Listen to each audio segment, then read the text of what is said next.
Acts chapter 8,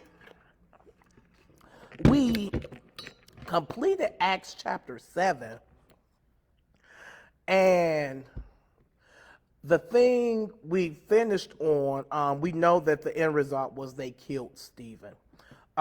We know Stephen was one of the first deacons, and we remember that to be a deacon, you had to be full of the Spirit, you had to have wisdom, and you had to be of good rapport. So we see Stephen was chosen one of the first deacons, and because his witness in the world was so magnanimous, if you will, it was so magnanimous that the Jewish people, now we realized Stephen was a Jew, the Jewish brethren in which he had been a part of at one point began to spread false rumors and bear false witness against him. And they did it in the presence of the Pharisees, and they brought up charges against him, lying about him, about what he said, manipulating the words in which he did say, right? Because they didn't understand the full spirit in which Jesus said it, or in the full spirit in which Stephen said it. Amen. And in doing that, they brought up false witness against him, and Stephen stood flat-foot facing death. Stephen stood flat-foot and decreed and declared that the patriarchs of our faith, the 3 T's of Judaism, the Talmud, that's the law, the tradition, and the temple, he decreed and declared that those 3 T's all pointed to a Savior in Jesus the Christ. And he said that, realizing and recognizing that it would get him killed, and he did it, and they killed him. They killed him. So chapter 8 opens up on the back end of his death. He has been stoned. We know it was a Jewish killing, and we know the Jewish killing differentiates from the Roman killing. Jesus is killed by Romans using a Roman's way of corporal punishment. That's a cross. Jesus killed by Romans because of Jews, right? Because of the testimony of the Jews. Stephen is killed by the Jews because stoning is a Jewish corporal punishment. So we see that. So in Acts chapter 8, we're in Acts chapter 8, and Saul was consenting unto his death. We're in chapter 8, verse 1. Saul was consenting unto his death, and at that time there was a great persecution against the church, which was at Jerusalem, and they were all scattered abroad throughout the region of Judea, Samaria, except the apostles. And devout men carried Stephen to his burial, and made great lamentations over him.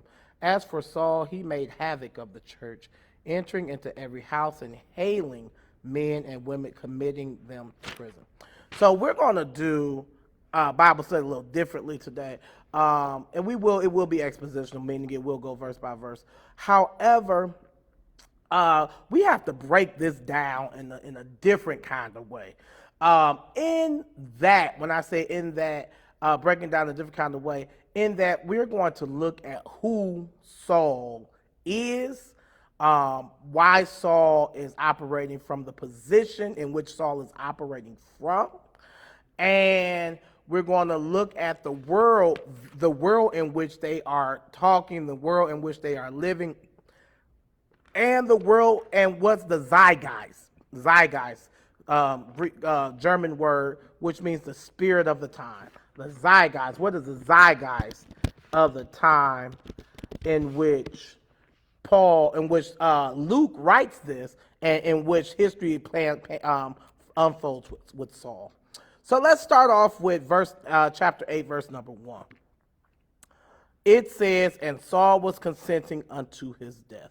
Firstly, we got to stop and pause and see who is Saul. What is Saul? Who is Saul? Where does Saul come from? Why is Saul important? And why is it important for Luke? Again, Luke is the one who's writing the Acts of the Apostle. Why is it important that Luke pauses and says Saul is consenting unto his death, right? So, first thing we have to do is figure out who is this Saul. Now, we know that Saul is a Hebrew name, right? Saul is a Hebrew name. It is a name which literally means asked for, prayed for. Saul is a Hebrew name. And Saul, we know, was the former king of Israel. So we know this man in which we are encountering chapter 8, verse 1, he's Hebrew. He's Hebrew. He has a Hebrew name. And this doesn't give you the context of who he is. But Philippians chapter 3 gives us more context about who Saul is, right? So let's turn to Philippians chapter 3 because it gives us context for whom this Saul is, right? So let's turn to Philippians chapter 3. Most of us know Philippians chapter 3 because we get to 3:19, for I can do all things through Christ who strengthens me. But before we get to all things through Christ who strengthens me, we encounter Paul writing to the church at Philippi, and he gives them insight on who he is. Let's start off in Philippians chapter 3. I'm going to start at verse 1 because it gives us context for how to move forward. Finally, my brethren, rejoice in the Lord. To write the same things to you, to me indeed, is not grievous, but for you it is safe. Beware of dogs, beware of evil workers, beware of concision. For we are the circumcision, which worship God in the Spirit and rejoice in Christ Jesus. We have no confidence in the flesh. Though I might also have confidence in the flesh. This is Paul talking. He said, though I might have confidence in the flesh. Now he's telling them that the flesh in which, again, he has always said that no good thing dwells in this flesh. Nothing good dwells in this flesh and blood. This does not inherit the kingdom of heaven. He says, though I might also have confidence in the flesh, if any man thinketh that he hath whereof he might trust in the flesh, I have more. He says, if you think that you are somebody important, Paul is saying in this text, he says, believe me, I have more room to brag than you have to brag. And this gives us context on Acts chapter 8, verse 1, about who Saul is. He says, circumcise the 8th day. Stop right there. When we're talking about the 3 T's of Judaism, you have to stop by the tradition. And this is exactly what Stephen does when he is talking about his forefathers, when he talked about Abraham, when he talked about Moses, right? He talked about, in the previous chapter, in Acts chapter 7, he talked about Abraham using the circumcision as a sign of covenant, right? Using circumcision as a sign of covenant. And also remembering that when God calls Moses' children are not circumcised. So when he tells them to go back, he is going to kill Moses. And that's around Exodus chapter 4. He's going to kill Moses on his way back to do on Moses' way back from living with his father-in-law Jethro and his wife. He's going to kill Moses because Moses' children does not have the sign of circumcision. But Moses' wife intercedes, she does circumcise that, and God accepts that. Circumcision is a part of the tradition of Judaism.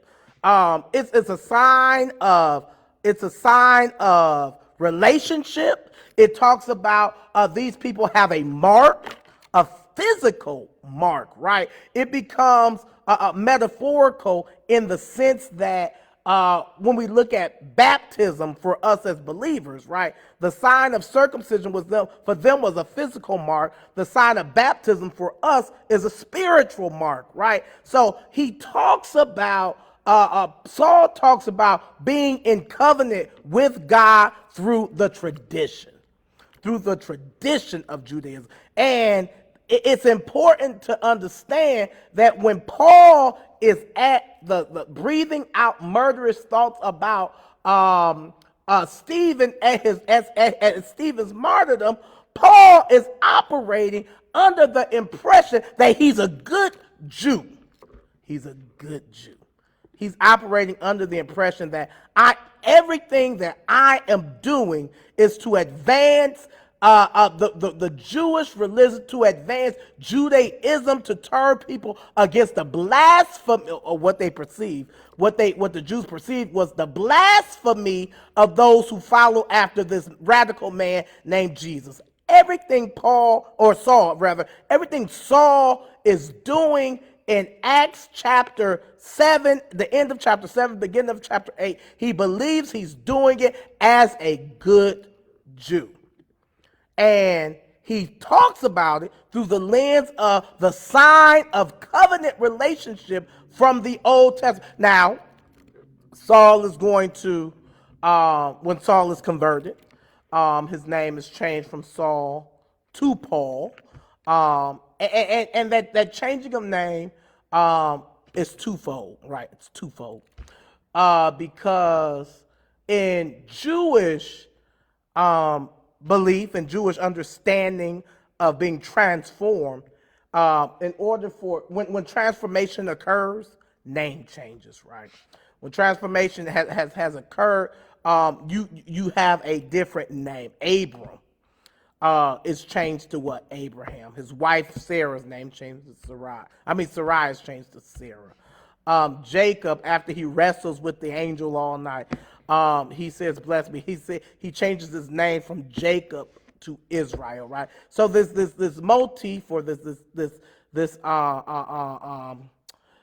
idea of the name change, right, signifies a transformation. Signifies transformation. So from that sense, in regards to Saul being changed to Paul, it aligns with Jewish understanding of being changed, right? But it's not just that. It's not just that his name is changed from Saul to Paul to talk about the transformation of who Saul is also changed from Saul to Paul because Saul is a Jewish name, right? Paul is a Hellenistic or a Greek name, right? A Roman name, Latinized name. So when God literally tells Ananias to go get Paul in Acts chapter 9, he said, "For there's great works that I must do." He tells him he's sending Saul out to the Gentiles. He's sending Saul. Remember when Jesus says the stone that the builder refused became the chief cornerstone. He really signifies of the Psalms, and he said, "And it is now marvelous in my eyes." Right. The changing of Saul to Paul is not just from the Jewish perspective, but it's from the perspective of the ministry in which Paul is going to do. They can receive me better if I drop the S and pick up the P, drop it from being God sent or God prayed for, which is the Hebrew name, pick up the P, make it Paul, which is now the Latinized name, and it means small and humble, right? So it's not just Saul name change to appeal to him being transformed. It's Saul's name change to appeal to his new role as going out to share the good news of the gospel to the Greeks, the Gentiles, the Romans, all of those who had historically been on the outskirts of what it meant to be saved, right? So he talks about the circumcision because, and this goes back to Acts chapter 8, verse 1, talks about Saul, talks about circumcision in Philippians chapter 3, verse 5, because he wants them to know the Jewish litmus test, I'm somebody. The Jewish litmus test, I represent the best of the best according to Judaism. He says, circumcised on the 8th day. Then he says, of the stock of Israel, of the tribe of Benjamin. Now that's important right there. Why? The thing about the tribe of Benjamin, first we got to know who Benjamin is. Benjamin was the youngest son of Israel, of Jacob. Israel was the youngest son of Jacob. and the youngest child of Jacob and Rachel. Rachel only had two children, Joseph and Benjamin. Leah, because Jacob did not want Leah, God opened Leah's womb, and Leah had all these children. Rachel only had two, Jacob and Benjamin, and she died in giving birth to Benjamin. Benjamin was a tribe. It's in Judges chapter 19, where the tribe of Benjamin has a pivot in regards to Israel, in regards to the nation of Israel, because of the Ephraimite. I think it's the Ephraimite. I might be wrong. He went and they raped his concubine, and he cut the Ephraimite cut the concubine up and sent her out through every tribe of Israel. And he says, let all of us come together so that we might purge from Israel this sin. So the backstory is the Ephraimite. Quick story. The Ephraimite was traveling, and on his way home, he stopped in the city.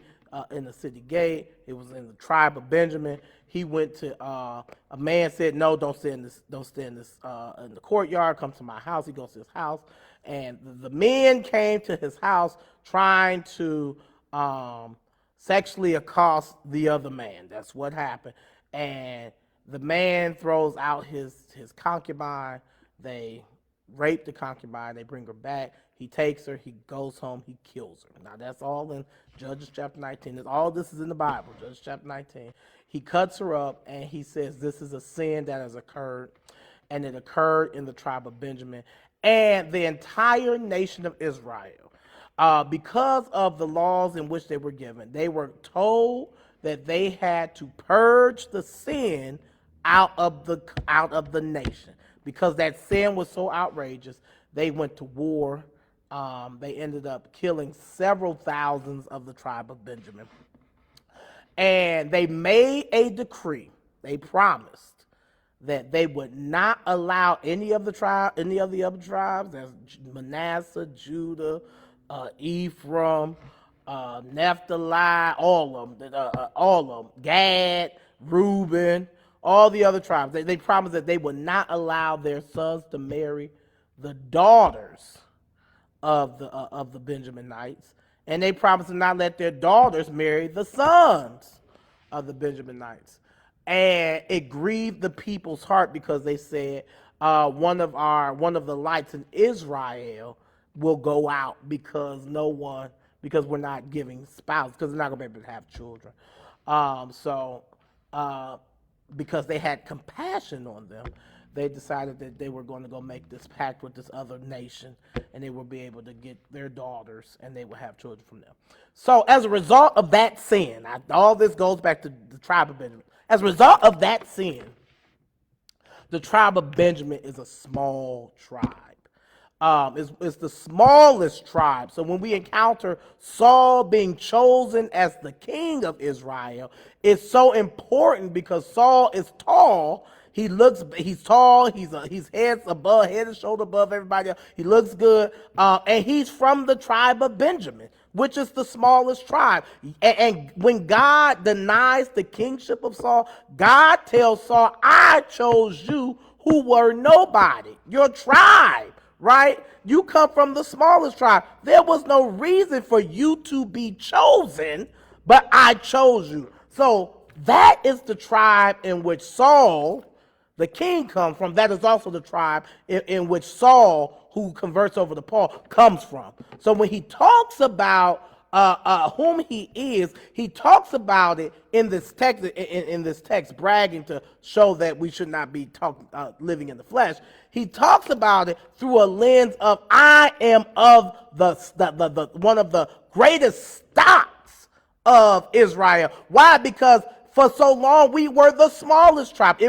It's a miracle we even have. we even have a tribe because of the atrocity, because of the outrageous thing that occurred back in Judges chapter 19. So for me to even be born, for me to even be born and to be who I am, I come from the least of all tribes. So that's the tribe of Benjamin. So he says, circumcised eighth day, of the stock of Israel, of the tribe of Benjamin. He says, a Hebrew of Hebrews, as touching the law. Saul was a Pharisee. You need to understand this about Pharisees. Pharisees come about. It's really a guild, if you will, of Judaism. It's like a sect of Judaism. You have the Pharisees. You have a sect of the Sadducees. You have a sect of the Herodians. You have all these various sects of Judaism during first century Roman Empire. Pharisees was the largest. Pharisees were the largest. They were, and the sect comes about because of their interpretation of the law, because of their interpretation of the tradition, because of their interpretation of how things should go. It's the same thing arises even today in Judaism. You have ultra-Orthodox, you have Orthodox, you have Reformed. All of these are sects of Judaism. The tenets remain the same, but how they carry those out are different. And the same is true even within the world of Christendom. You have Primitive Baptist, Missionary Baptist, African Methodist Episcopal, African Methodist Episcopal, Zion, Church of God in Christ. All of these are different sects of our religion's experience. So Saul is a Pharisee. Pharisees come about during the Maccabean era. And it's really around the time in which they built the second temple. Third temple Israel. It's around third temple Israel. The Maccabeans were a group of people who were fighting against the Greeks, fighting against the Hellenization. When I say the Hellenization, that is the Greek the Greek colonization of the people who lived in Israel, right? They grow. So out of that comes the Maccabeans, who ends up being prosperous over the colonization. They fight against that system. Of course, the Greeks end up becoming colonized by the Romans anyhow. So out of that comes the Maccabeans. Out of that comes the Pharisees, who have a strict interpretation of the law and of the tradition that they are seeking to uphold, because they recognize if we don't uphold, this is their mindset, if we're not upholding this law in these ways, we will be taken back again into captivity, wherewith we are now dealing with the results of that because of what happened during Isaiah's time, what happened during Jeremiah's time, what happened during Amos' time, and we're not trying to go back there. We don't want to be colonized even more than we are, so we're going to hold to these very strong, stringent traditions of our religion and our religious sect, and if it does not abide by our interpretation of how the law goes, then it's wrong. Which is why Jesus is always pushing against the Pharisees and the Sadducees, always pushing against them, because they have made effectively their own traditions to take over aspects of the law. And all of that was supposed to point them to a Savior who would deliver them from the law anyhow, right? So Saul is a Pharisee. Saul is a Pharisee. He is from this very super, ultra conservative tradition. And they uphold a stand. You remember, it's Jesus talks about he says you your tithe deal, your tithe man, you tithe base, all these great things you tithe. He said, but you forget the weightier matters. He says you drain out a gnat. It's something about a gnat and a camel. It's something about a gnat draining a gnat and swallowing a camel, something to that effect, right? And he's saying that the Pharisee and the Pharisaic traditions impede real relationship with God. He tells them this. Even when he talks about the Jericho Road, the story about the Good Samaritans on Jericho Road. And he tells them when Jesus quote unquote heals on the Sabbath, he says, which of you sees your beast in the field and you don't go get your beast out, right? So even in 2023,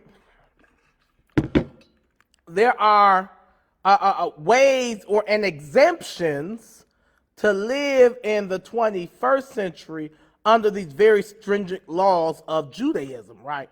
I live in a very Jewish neighborhood, and certain things that they cannot do any work on the Sabbath, and while that quote unquote work, it's vague, but it's certain things that you know is work. That's work. And certain things you're like, is that really work? Turning on the light is considered work because of how, light comes to be. That's considered work. In Cleveland, Ohio, they have a line around the Jewish community. It's a very, very long, wide line. It's called an Eruv. I put it in the chat. It's called an Eruv. And the Eruv, if you live within the Eruv, the parameters of the Eruv, you're able to do certain manual tasks on the Sabbath. They have carved out within the law an exemption for themselves to allow them to live in modern times, even on the Sabbath. So, and that's exactly one of the issues Jesus has with the Pharisees. They carve out exemptions that benefit themselves. They say, Jesus literally tells them, you won't go through the door and you won't let nobody else go through it, right? So the Eruv allows an exemption on the Sabbath, and those are the issues Jesus has with the Pharisees. They live out hypocritically. They live lives hypocritically, knowing that the law is unable to be carried out in full fidelity, because that's the exact reason why the law is given, to prove that we have a need for a Savior, right? And Jesus is pushing them against it, saying, listen, there was a point in time for the law, and the law has been fulfilled in that I am here. In that I am here. They didn't want to hear it. So when Paul talks about himself being a Pharisee, that's the context of the world in which Paul lives. He lives in a world where he lives out certain ways and certain traditions because of the tradition of Judaism. And in order to be a Pharisee, you had to be somebody, right? They were not picking anybody's to be Pharisees, right? And he's going to go on to talk about he's not just a Pharisee. He's a Pharisee who studied under great Pharisees, Gamaliel, right? Or Gamaliel, right? He's a Pharisee who has studied under men who have been pillars of Judaism in the Maccabean era through Hellenism and even through the colonization of Rome. Paul is saying, I have been a Pharisee, and in being a Pharisee, I have had the great potential. I have had the great privilege of living out the Jewish faith, unlike many people that are in the Jewish faith. Right? That's the world in which Saul, that's the world in which Saul is standing, breathing out murderous thoughts against Stephen because he, as a Pharisee, comes from good stock. Saul would have looked at Stephen and said, Stephen is beneath me anyhow. He following after this man named Jesus. Stephen, while he's chosen as a first deacon, right? He was never chosen as a Pharisee in the religion of Judaism. So in Saul's mind and Saul's eyesight about Stephen ain't nobody know how. Stephen is on the bottom of the totem pole. So when he's breathing out these murderous thoughts against Stephen, he's doing it from a place of privilege, from a place of high and mighty haughtiness. So it becomes very important when his name changed from Saul, which is prayed for, to Paul, which is that who is humble, right? That's very significant because Saul thought he was somebody. And he doesn't realize he's nobody until he becomes Paul and carrying forth the gospel. Right. So he says he's a Hebrew touching the law of Pharisee. And then he moves on to concerning zeal persecuting the church. Listen, not only is Saul a Pharisee, not only is Saul Hebrew, tribe of Benjamin, circumcised on the 8th day, Saul also is a Roman citizen. Saul is a Roman citizen. And now that's important too. That's important because he says it. He says that he is, it is actually in the book of Acts, when Saul is beaten and left and cast out of the city. I want to say it's around Acts chapter 16, if I'm not mistaken. If not 16, 15.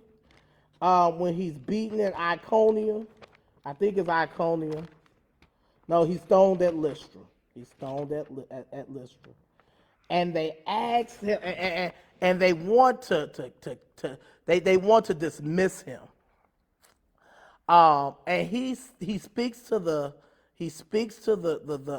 guard in Greek. And he said, "Oh, you know Greek. You're not the Egyptian that led some mercenaries out into the wilderness." He says, "No." He says, "I am a Roman citizen. You have beaten me without cause." And then he appeals to Caesar. Right. That's in that whole time he appeals to Caesar. So Saul is not only Jewish. We are in Acts chapter 8, verse 1. He is Jewish. That's one level. That's one level of prestige. And in the world in which he lived, that's the most level of prestige. But he's also Roman. And not only do the Jews see Jesus as problematic and see Christianity as problematic, the Romans do too. How do we know that? We in Romans chapter 8, verse 1. Romans chapter 8, verse 1. Saul was consenting unto the death of Stephen. Chapter 2, verse 1. Continue on. And at that time there was a great persecution against the church, which was at Jerusalem, and they were all scattered abroad throughout the region of Judea, Samaria, and except the apostles. Saul, as a Jew, persecutes the church. Saul, as a Roman, seeks to persecute the church. You need to understand this. The world in which Saul is in. The Roman world, again, Jesus was killed by the Roman world. He's killed by the Roman world. How do we know that? Because Um, he was not stoned to death. Stoning is a Jewish corporal punishment, and cross is a Roman corporal punishment. After Jesus dies, he tells them. Jesus tells his disciples. He literally tells them. He says they're going to persecute you for my sake. They're going to kill you for my sake. He tells them that. He says you're going to go before kings. You're going to go before great men, and don't worry about the words to say, for I will give you those words. Saul is Roman. The Roman world in which Saul is persecuting Jews, persecuting Christians, is seeking to push those of the way, because at this point they're not even known as Christians. They're not known as Christians. They're known as those of the way. They're known as people of the way. People of the way. What way? Right? Why would they be known as people of the way? Because Jesus says, I am the way, the truth, and the light. Right? So they're known as people of the way. So people of the way are being persecuted because they're not giving allegiance, again, they're not giving allegiance to Caesar. Mind you, Caesar, Julius Caesar, Emperor Caesar. Caesar is considered God, right? They don't give allegiance to Caesar. They're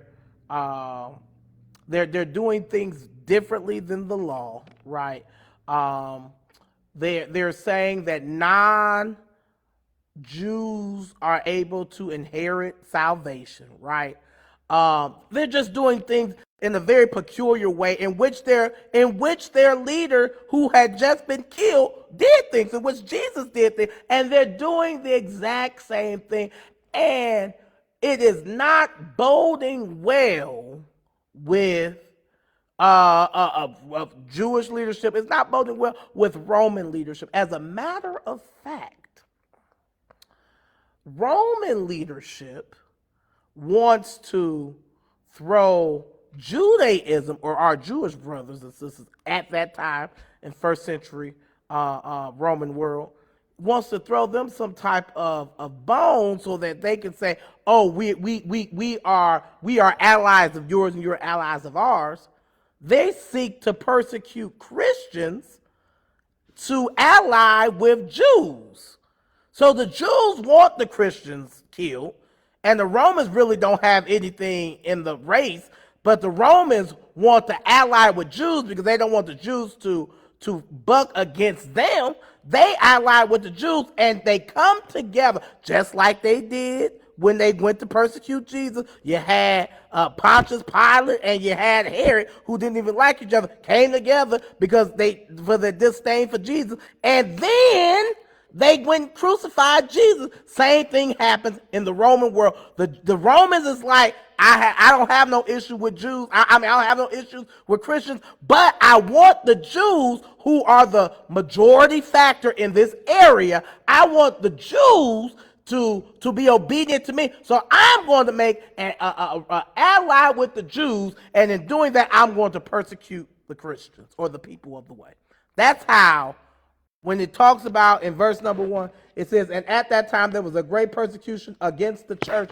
The persecution, and understand how the Roman Empire went. It went all the way as far west as Mali. Mali in Africa, comes from Mali, go through all of that. Mali, what is that? I want to say that's Morocco, Egypt, all of what we now call the Middle East. All of that, all the way up through Israel, all the way up to Damascus. They are pushing the Christians further east, right? So that's where you see Christian churches in Ephesus, right? You see Christian churches in Asia Minor, right? Because these Christians have been pushed out. And don't let nobody tell you that Christianity is not a black religion. The very first church was founded by Mark in Alexandria. Alexandria is in Egypt. Egypt is in Africa. Those are brown and black people. It was an African church led by an African man. So don't let nobody tell y'all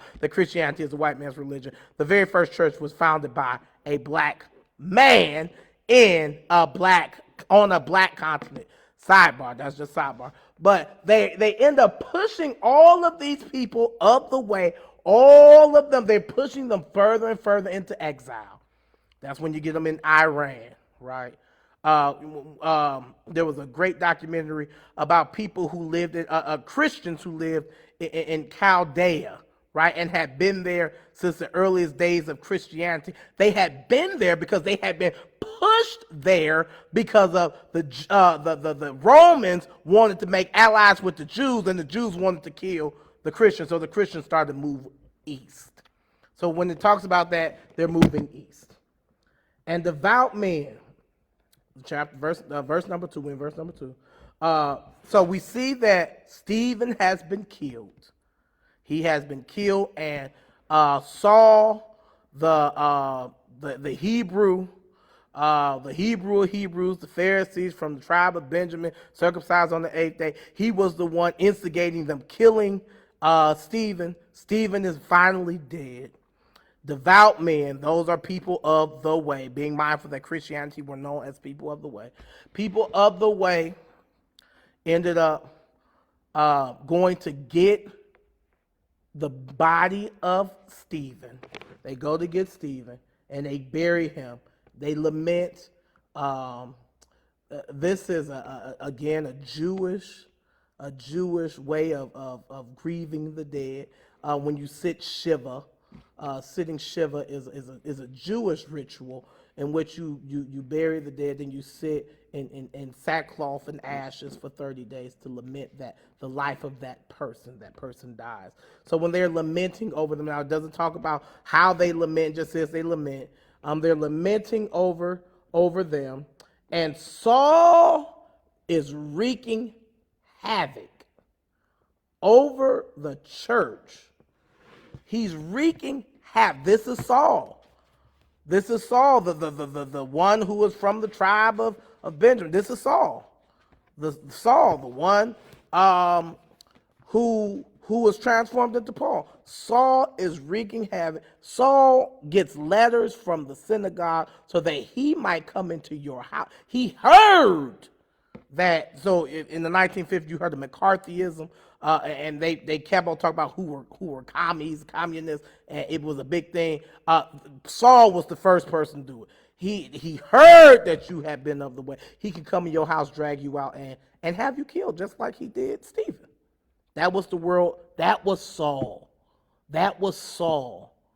And God called Saul away from that. So when the writer of the gospel, the book of Acts,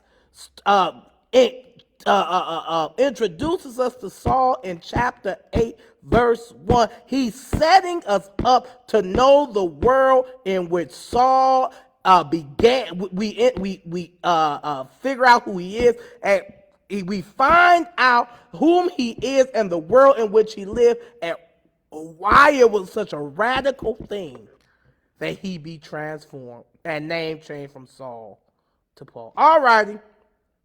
That is our Bible study for tonight. I told you it was going to be different.